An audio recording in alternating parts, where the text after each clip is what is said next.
മധുരം ജീവാമൃതബിന്ദു. രാഗം കാപ്പിയാണ്, പക്ഷേ കാപ്പിയിൽ മധുരം നിർബന്ധമില്ല. അതെ അതെ. ഇതെന്നെ കാപ്പിക്കാത്തൊരു എരു. ചുക്കും ഇഞ്ചിയും കുരുമുളകും പാട്ടുകാരന് വേണ്ടി സ്പെഷ്യൽ ആയിട്ട് ഉണ്ടാക്കിയതാ. ഇതുപോലൊരു ചടങ്ങിന് അതിന്റെ ഒന്നും ആവശ്യമില്ലായിരുന്നു. ഇത് തന്നെയാണ് ഇവളും പറഞ്ഞത്. പിന്നെ ആ മുടിക്കുത്തിനെ പിടിച്ച് തല ഭിത്തിക്ക് ചേർത്ത് വെച്ച് ഒരു ഇടി കൊടുത്തപ്പം കാപ്പിയൊക്കെ താനെ ഉണ്ടായി. സംഗീത പണ്ഡിതനാണെന്ന് കേട്ടിട്ടുണ്ട്, പക്ഷെ ഫലിതപ്രിയനാണെന്ന് ഇപ്പോഴാണ് അറിയുന്നത്. അല്ല, കാനഡ എങ്ങനെയാ, ഇഷ്ടമാണോ? കാനഡ പിന്നെ താല്പര്യം കാണാതിരിക്കുവോ അല്ലേ? പാസ്പോർട്ടൊക്കെ ഉണ്ട്. ഞാൻ രാഗമാ ഉദ്ദേശിച്ചത്, കാനഡ രാഗം. ഈ അച്ഛൻ അവരെ ഇരുത്തി വെറുപ്പിക്കാണല്ലോ. ഈ മനുഷ്യന്റെ മുടിഞ്ഞൊരു രാഗവിസ്താരം. പാട്ടും നൃത്തവും അഭ്യസിച്ചിട്ടുണ്ടല്ലേ? കുറച്ച്. താനോ? ഞാൻ കളരിയ. ഓഹോ, എങ്കിൽ കാര്യത്തിലേക്ക് വരാം. അതായത് മേളകർത്ത രാഗങ്ങൾ എത്രയെണ്ണം മനഃപ്പാടമാക്കിയിട്ടുണ്ട്? അതിപ്പോ ഒരു 100-300 വരികയല്ലേ? അല്ല, ഈ രാഗങ്ങളാകെ 72 ഉള്ളൂ. രാഗങ്ങളെ കുറിച്ച് നിനക്കെന്തറിയാം? നീ ആരാ? ഇവന്റെ ആശാന?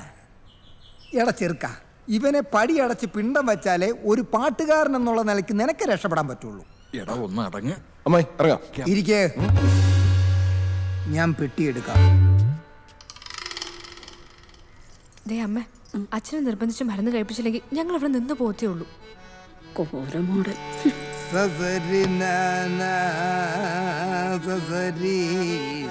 അതെ പെണ്ണിന്തച്ചനോ? ഇരിക്കുന്നതേ പെണ്ണ് കാണാൻ വേണ്ടി വന്ന എന്റെ അനിയൻ കൃഷ്ണുണ്ണിയാണ്.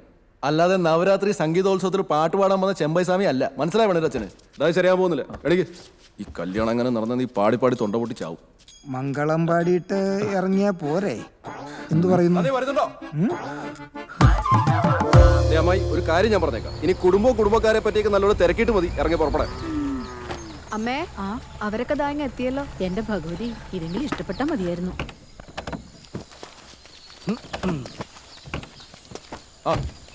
ഇപ്പൊ വന്നേ ഉള്ളൂ.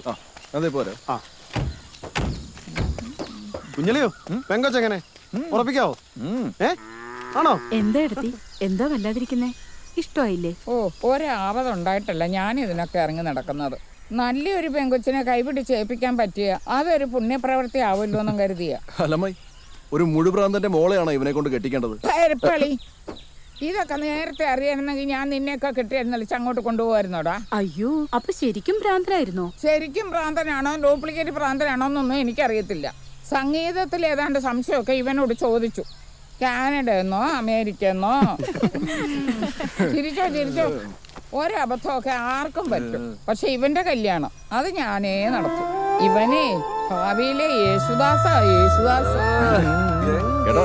എന്താടാ? അയ്യോ, ചായ കിട്ടിയില്ല. ഇപ്പൊ എടുക്കാം. ആർക്കാടാ സ്പെഷ്യൽ ചായ? ഇത് മോഹൻകുമാർ സാറിന്. ഈ പടത്തിൽ അഭിനയിച്ച മോഹൻകുമാർ സാറിനെ. ഓ, മോഹൻകുമാറിന് അണ്ണാ ഇന്റർവെല്ലിന് കൊണ്ട് കൊടുത്തു. ഇപ്പൊ ക്ലൈമാക്സ് ആവാറായില്ലേ? ആർക്കറിയാ ഇത് ഇയാള് നാളെ കയറി വല്ല സൂപ്പർ സ്റ്റാറും ആയി കഴിഞ്ഞാ നമ്മുടെ കയ്യിൽ ഇരിക്കട്ടെ ഒരു പിടി.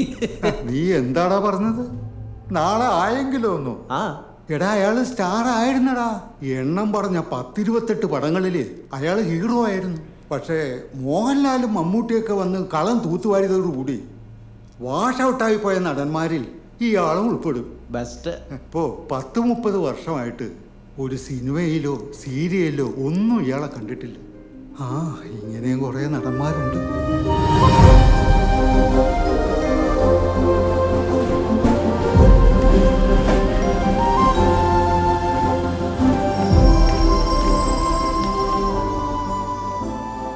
റിങ് പോകുന്നുണ്ട്, സംസാരിച്ചോളൂ. അച്ഛാ, ഫോൺ കെട്ടിയിരുന്നു അച്ഛാ. അച്ഛൻ്റെ ഭാഗത്തുനിന്ന് ചിന്തിക്കാൻ എനിക്ക് പറ്റിയില്ല. അച്ഛൻ ഒരിക്കലും നിന്നെ ശപിച്ചിട്ടില്ല.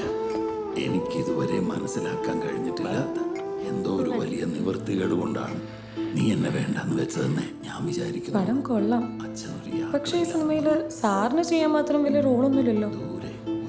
ഈ സംവിധായകന്റെ എല്ലാ പടത്തിനും നായകന് സ്റ്റേറ്റ് അവാർഡ് കിട്ടും. അതുകൊണ്ട് ഇതാണ്, അല്ലെങ്കിൽ എന്റെ പട്ടി ചെയ്യും. ഇതിന് അവാർഡൊക്കെ കിട്ടും, പക്ഷേ നായകൻ അയാളല്ലേ. കഥ പറയുമ്പോ ഞാനായിരുന്നു നായകൻ.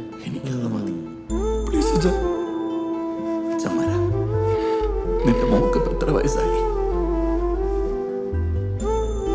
ഞാൻ മരിക്കുന്നതിന് മുമ്പ് എനിക്ക് അവളെ ഒന്ന് കാണണം. അച്ഛൻ വരാം.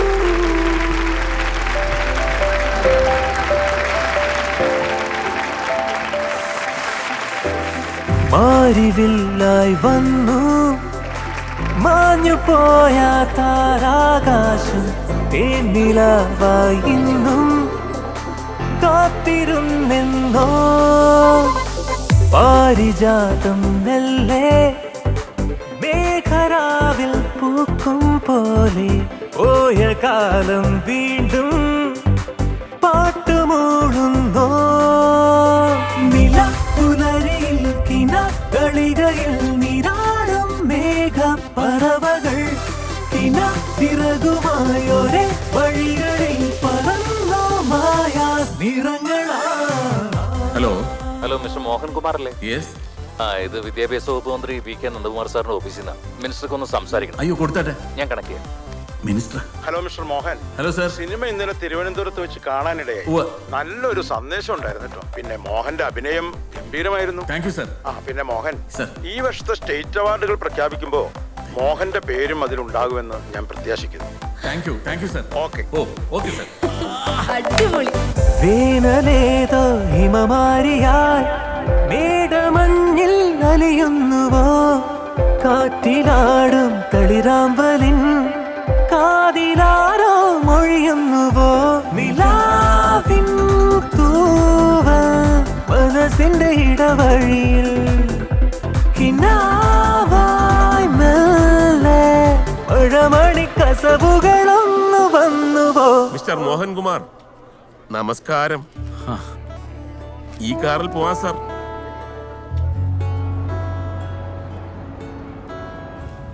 തനിക്ക് ഡ്രൈവർ ഇല്ലേ? ആ, ഒരുത്തനുണ്ടായിരുന്നു. കൂടെ നിന്ന് കുറെ കോണ്ടാക്ട്സ് ഒക്കെ ഒപ്പിച്ചേച്ച് ഇപ്പൊ സിനിമയിലെ പ്രൊഡക്ഷൻ മാനേജറായിട്ട് കൂടി. പകരം വേറൊരുത്തനെ കൊണ്ടുവന്നു. ഈ ഭാവിയിലെ യേശുദാസ് എന്നൊക്കെ പറഞ്ഞു നടക്കുന്ന ഒരു കൃഷ്ണനുണ്ട്. ഇന്നേതോ പാട്ട് പരിപാടിയായിട്ട് പോയിരിക്കുക. അത് ശരി. നല്ലവനാ, രക്ഷപ്പെടട്ടെ. അതെ. ആ, പിന്നെ എനിക്കങ്ങനെ റെഗുലറായിട്ട് ഡ്രൈവറെ ഒന്നും ആവശ്യമില്ല. തനിക്ക് വേണമെങ്കിൽ പറഞ്ഞാൽ മതി, വിട്ടുതരാം കേട്ടോ. ഓ, താൻ ഇങ്ങോട്ടൊക്കെ വന്നിട്ടൊരു 4-5 കൊല്ലം ആയി കാണുമല്ലേ? അന്ന് വിജയുടെ പടം ഡിസ്ട്രിബ്യൂഷൻ എടുത്ത സമയത്ത് എന്തോ വന്നതാ. ആ, കഴിഞ്ഞ 5-6 കൊല്ലത്തിനിടയ്ക്ക് കുറച്ച് ലാഭം കിട്ടിയ പടം അതാ. അതോടുകൂടി ഡിസ്ട്രിബ്യൂഷനിലേക്ക് തിരിഞ്ഞു. അത് പതിവാക്കിയപ്പോ കാഞ്ഞിരപ്പള്ളിയിലെ തറവാട് പോയി കിട്ടി.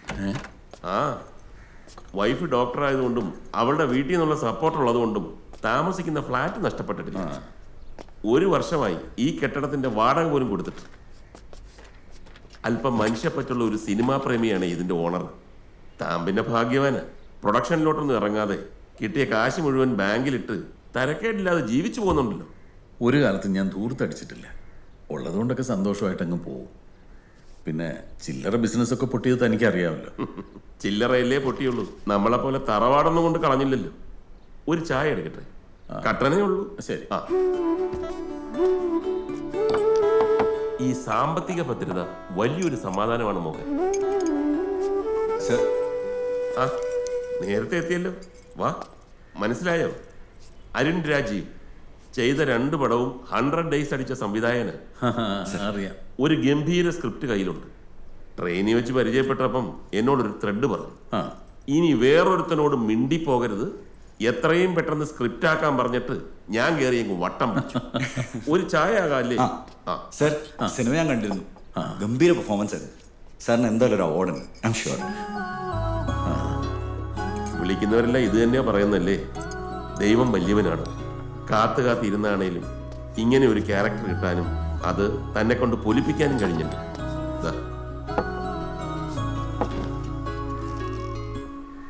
ഈ പ്രോജക്റ്റ് ഇപ്പൊ എന്റെ കച്ചിത്തുരുമ്പ. തന്റെ പടത്തിൽ അഭിനയിച്ചില്ലേ പുതിയ നായകൻ കൃപേഷ്? പുള്ളിയുടെ ഒരു അപ്പോയിന്റ്മെന്റ് കിട്ടിയിട്ടുണ്ട്. ഓ, എങ്ങനെയെങ്കിലും സമ്മതിപ്പിച്ചെടുക്കണം. എല്ലാം ശരിയാവും പ്രകാശ്. പുലരി പിക്ചേഴ്സിന് വീണ്ടും ഒരു പൂക്കാലം വരും.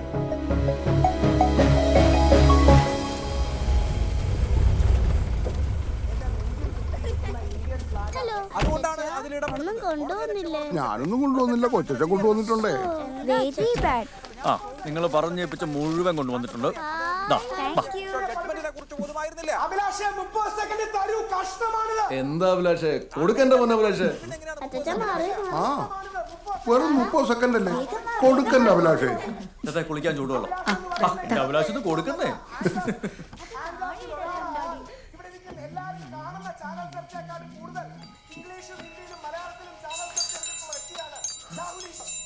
സുഖായിരിക്കട്ടെ ചോ. എവിടാ കൂട്ടി കയറിയോ? ആ കേറി 3-4 പാട്ടുകൾ നോക്കാനുണ്ട്. അടുത്ത ആഴ്ച ഒരു ഭക്തിഗാനം വളയണ്ടേ കൊളമാവില്. കൊളമാവിലോ? ആ കൊളമാക്കല്ലേ, നല്ല ഇടിയന്മാരുള്ള സ്ഥലവാ. ഈ ചളു പഠിക്കാനാണോ അച്ഛൻ എന്നെ വിളിച്ചത്? അല്ലടാ, നീ അന്ന് കൊയർ പഠിപ്പിക്കാൻ വന്നപ്പോ എന്റെ ഒരു പരിചയക്കാരൻ കൊച്ചച്ഛൻ ഫാദർ ജെയ്സിനെ കണ്ടില്ലായിരുന്നു. ആ അച്ഛന്റെ ഇടവക്കാരൻ ഒരുത്തൻ ഏതാണ്ട് കൊള്ളാവുന്ന ഒരു TV ചാനലിലെ പ്രോഗ്രാം ഡയറക്ടറാണെന്ന്. അവിടെ ഒരു പാട്ട് പരിപാടി അവർ ഉടൻ തുടങ്ങുന്നുണ്ടത്രേ. പ്രതീഷ് എന്ന അവന്റെ പേര്. നമ്പർ ഞാനിപ്പോ വാട്സാപ്പിൽ അയച്ചേക്കാം. എന്നാ ഏതെന്നൊക്കെ ചോദിച്ച് മനസ്സിലാക്കി നാളെ അവിടെ പോണം. ഏറ്റല്ലോ? ഓ ശരി, ഏറ്റു.